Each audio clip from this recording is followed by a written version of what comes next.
बोलो जयकारा, बोल मेरे श्री गुरु महाराज की जय।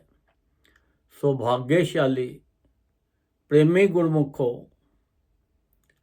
संत महापुरुष जो हमें नाम देते हैं, सत्संग देते हैं, वो जो है हमारे ऊपर पड़ते जो चढ़ी हुई हैं मन के ऊपर, वो कहते हैं कि इस नाम जपने से, सत्संग सुनने से हमारी परतें उतर जाती हैं और हम अपने आप को पहचान लेते हैं कि हम कौन हैं।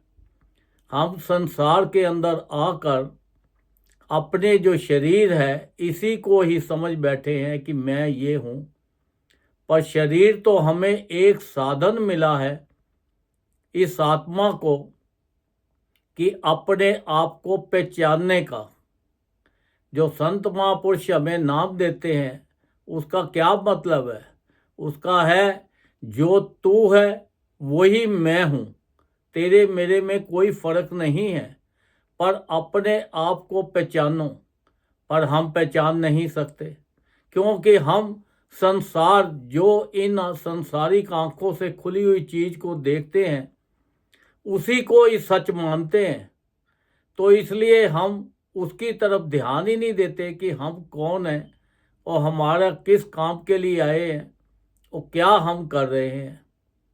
क्योंकि हमें तो अपने आप को जब तक पहचानेंगे नहीं, जब तक हमारे ऊपर से द्वेष और माया का पर्दा नहीं हटेगा, परत नहीं उतरेगी, तब तक हमें कैसे पता लगेगा कि हम कौन हैं।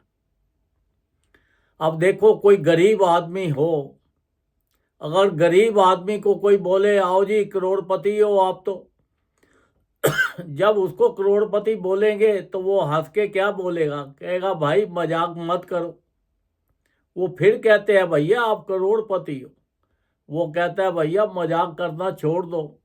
उसे भी तकलीफ होती है सुन के कि देखो मैं तो एक रोटी खाने को नहीं मिलती, रहने को जगह नहीं है, काम करने का कुछ मिलता नहीं है, क्या करूं।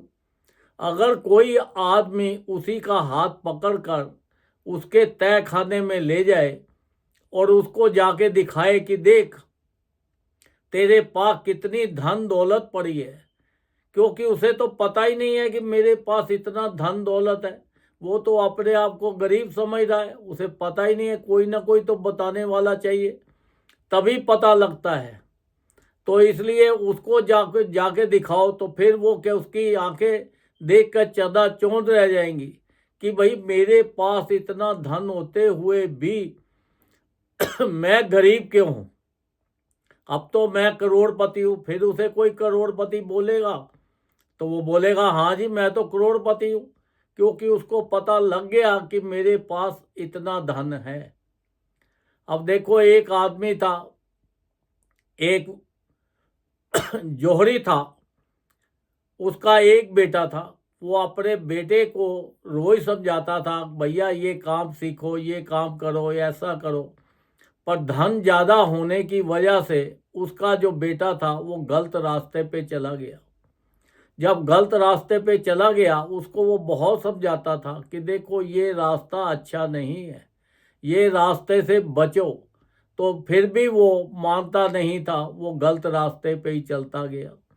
जब चलता गया काफ़ी टाइम बीत गया, उसके जो बाप की जो था उन्होंने शरीर छोड़ दिया, संसार से चले गए। जब संसार से चले गए तो उसको तो आते बूढ़ी पड़ी हुई थी, बूढ़ी अपनी लत लगी हुई थी। वो तो बस एक प्रॉपर्टी बेचे, उसका पैसा खा ले, फिर दूसरी को बेचे, फिर तीसरी को बेचे, ऐसे ही उसने अपना जो सारा धन था वो खराब कर दिया। यहाँ तक कि उसने अपना जिस घर में रहता था उसको भी बेच दिया और उसका खाने के लिए भी बहुत परेशान हो गया। जब बहुत परेशान हो गया तो उसके मन में आया कि मैंने बाप की अगर सुनी होती उस टाइम तो आज मेरी ये हालत नहीं होती, क्योंकि मेरे पास इतना धन था, इतना धन था, मैंने गलत तरीकों से सारे धन को बर्बाद कर दिया, मैं क्या करूं। जब वो बड़ी सोच में पड़ गया तो उसने सोचा कि मेरे फादर के जो एक बहुत अच्छे दोस्त थे, जोहरी है वो भी, तो उसके पास जाता हूँ। शायद कोई नौकरी दे दे या कोई धन दे दे या कुछ कर दे, कोई मदद कर दे। उसके पास गया, बोला चाचा मैं तुम्हारे पास आया हूँ, मैंने तो अपने बाप की सुनी नहीं, गलत रास्ते में पड़ के मैंने सारा धन नष्ट कर दिया है। अब मेरे पास खाने को भी धन नहीं है, मैंने जिसमें रहता हूँ वो मकान भी मैंने बेच दिया है, मेरी बहुत बुरी हालत है। अब बताओ मैं क्या करूँ, मुझे अपने यहाँ नौकरी दे दो, कोई काम कार दे दो, क्योंकि बाजार में तो सब मेरी आदतों को जानते हैं कि भैया ये इसकी इतनी बुरी आदतें हैं, तो ये तो हमारा भी काम बिगाड़ देगा, तो कोई मुझे जॉब नहीं देता। आप ही हमारे फादर के खास दोस्त थे, तो इसलिए आप मुझे कोई दे दो। तो उसने उसको बोला कि तू अपने आप को पता ही नहीं है, तेरे पास इतना धन पड़ा हुआ है, तो अब भी करोड़पति है। वो फिर मजाक होने लगा, कहने लगा महाराज अब तो मुझे शर्मिंदा मत करो, करोड़ों का मालिक तो मैं था, पर मैंने गलत तरीके से सारा कुछ बर्बाद कर दिया। वो कहते नहीं अब भी तो करोड़पति है, फिर भी उसको नहीं हुआ। फिर उसको उन्होंने बड़े सीरियस मूड में बोला कि अब भी तू करोड़पति है, मैं तेरे से मजाक नहीं कर रहा, सीरियस में बता रहा हूँ। उसने बोला, फिर उसके मन में आया कि मैं करोड़पति कैसे हूं। उन्होंने बोला बताओ। कहता है ये तेरे गले में जो तवीज पड़ा हुआ है तांबे का, ये कब से डाला हुआ है? वो कहता है जब मैं छोटा होता था तभी से मेरे गले में मेरे बाप ने डाला था और तभी से पड़ा हुआ है। तो इस तवीज से क्या मतलब है? वो कहता है उतार तवीज को। तवीज को उतारा, तवीज को खोलो। जब खोला तो उसमें चांदी में परत में एक अंदर से और तवीज निकला। उसने चांदी को उतारा, फिर उसका खोला तो फिर सोने का निकल आया। वो अंदर ही अंदर से खुश हो रहा था कि चलो चांदी का निकला है, अब ये सोने का निकला है। उसने बोला ये सोने का भी इसको खोलो। जब खोला तो उसमें से एक ऐसा नगीना निकला, ऐसा स्टोन निकला कि जिसकी कीमत करोड़ों रुपए थी। तो जौहरी का बेटा था, जौहरी तो था ही, वो उसने देखा कि इतनी है, कहता देख इसकी कीमत करोड़ों रुपए है, तो अब भी करोड़ों का मालिक है। तो फिर उसे जाके बेच के तो उसे हुआ। वो कहता है कि देख तेरे पास होते हुए भी तो अपने आप को भिखारी समझ रहा है। तो संत महापुरुष फरमाते हैं कि देखो आपके पास इतनी पावर है, इतनी ताकत है, इतना धन है कि आप संसारिक थोड़े छोटे छोटी चीज़ों के पीछे आप कभी दुखी होते हो, कभी आप सुखी होते हो, परेशान होते हो, उनके पीछे भाग रहे हो। आपके पास तो अक्षय निधि, अक्षय निधि का मतलब होता है जिसका कोई अंदाज ही नहीं, इतना धन है आपके पास, और वो कभी नष्ट होने वाला भी नहीं है।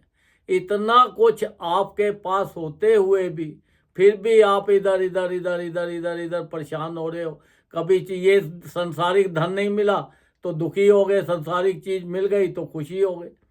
तो देखो इतना कुछ है। संत महापुरुष फरमाते हैं कि देखो आपको इतना कीमती शरीर मिला है, ये शरीर भी बार बार नहीं मिलता, और आप ये शरीर मिला है कि आप अपने आप को पहचानो, और उसके लिए संत महापुरुषों की आपके ऊपर कृपा हो गई, भगवान की कृपा हो गई कि संत महापुरुषों की चरण शरण मिल गई, उनका नाम मिल गया। अब देखो अगर हम उनकी बात मानेंगे तभी तो हमारा कल्याण होगा। अब आदमी कहता है जी मुझे दुख आ गया, तो दुख क्यों आता है? कहता है विनाश काले विपरीत बुद्धि। जब इंसान का दिमाग खराब हो जाता है तभी उसके बुद्धि खराब हो जाती है। तो जब बुद्धि खराब हो जाती है तो उसका बुरा वक्त शुरू हो जाता है, गरीबी भी आ जाती है, बुरा वक्त भी शुरू हो जाता है। तो वो क्या बोलते हैं, जहां सुमति वहां संपत्ति दाना।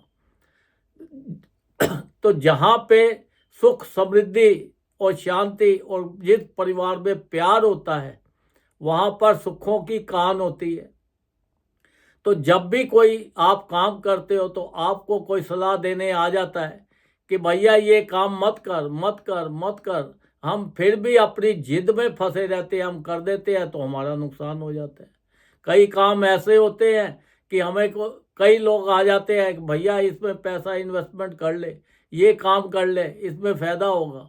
हम अपनी जिद में फंसे रहते हैं, भैया हम तेरी बात क्यों माने, हमारे पास दिमाग नहीं है, हम अपने दिमाग से चलाएंगे। वो अपने दिमाग को चलाते चलाते किसी की सलाह ना लेते हुए वो क्या होता है, जब उसकी कीमत बढ़ जाती है, पैसा बढ़ता है, तो फिर वो क्या बोलता है, कहता है यार मैंने बहुत बड़ी गलती कर ली, उसने तो मुझे बार बार सलाह दी थी कि इसमें इन्वेस्टमेंट कर ले, ये पैसा कर ले, ऐसा कर ले, कहता आज मुझे कितना लाभ होता।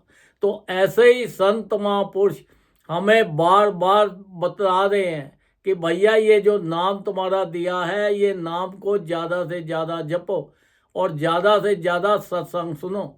सत्संग सुनोगे तो अमल करोगे, आपके विचार अच्छे हो जाएंगे, आप सबके लिए अच्छा सोचोगे, सबके लिए अच्छा करोगे, तो देखो आपका जीवन बदल जाएगा।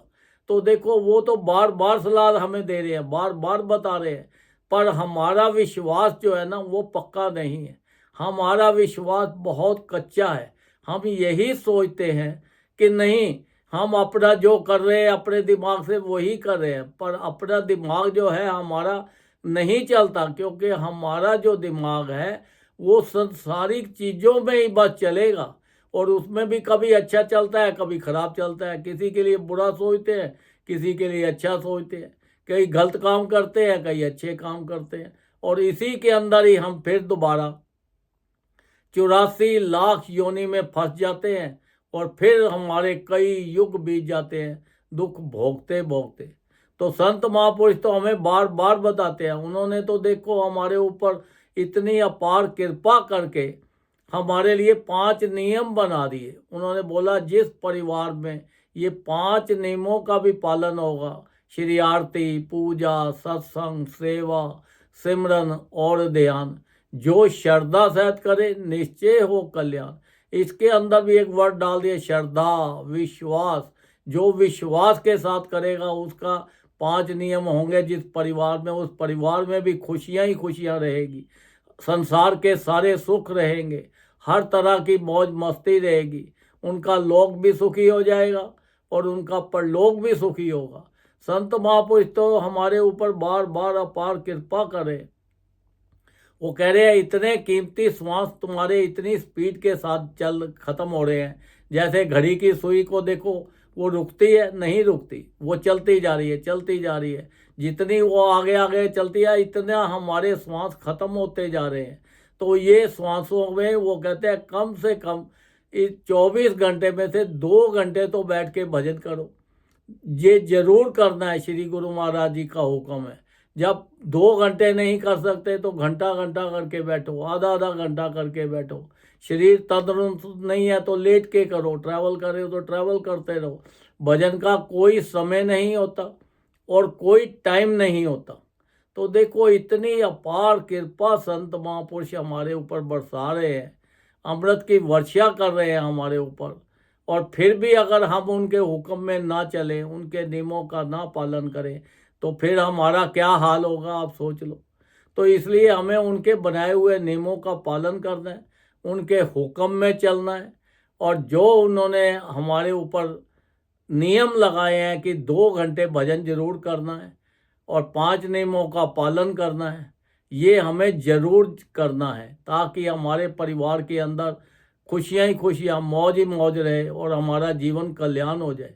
ज़्यादा से ज़्यादा भजन करके अपने आप को पहचानो, अपने आप को पहचानने की कोशिश करो, मैं एक आत्मा हूँ, मैं ये शरीर नहीं हूँ।